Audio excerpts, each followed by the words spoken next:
Bu dərsdən sonra eşidəcəyiniz dinləmə mətnində çox maraqlı deyimlər var. Bu deyimləri sırayla yazıb sizinlə paylaşıram ki, dinləmədə, eşidəndə ilk dəfə eşidirmiş kimi gəlməsin sizə.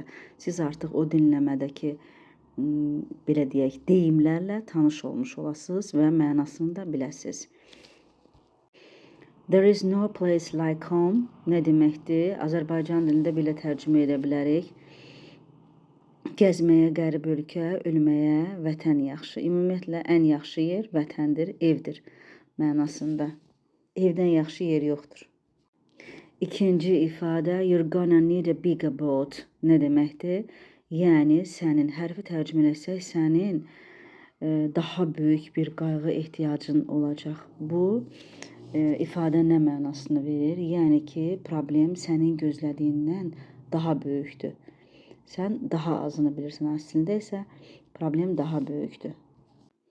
Nobody puts baby in a corner. Hərfi tərcümə etsək, heç kim körpəni küncdə qoymur. İndi bu ifadə ingilislərə görə nə mənanı verir? Yəni heç kimə ədalətsiz davranma. Bu bizim öz dilimizdə bir deyimə uyğun gəlir. Amma hansı deyimə deməyəcəyim. Əgər siz də onu tapsaz, onda deyərəm ki, mən də onu düşünmüşdüm. Növbəti deyimə keçək. Just keep swimming. Bu nə deməkdir? Hərfi tərcümədə sadəcə üzməyə davam elə.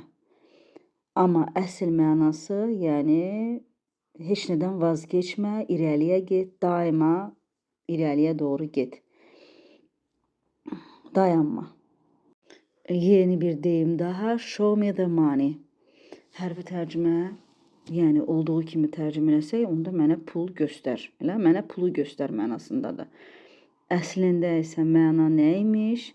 Mənə əsl nəticəni göstər. Mənə real nəticəni göstər mənasındadır. Çox maraqlı deyimlərdir.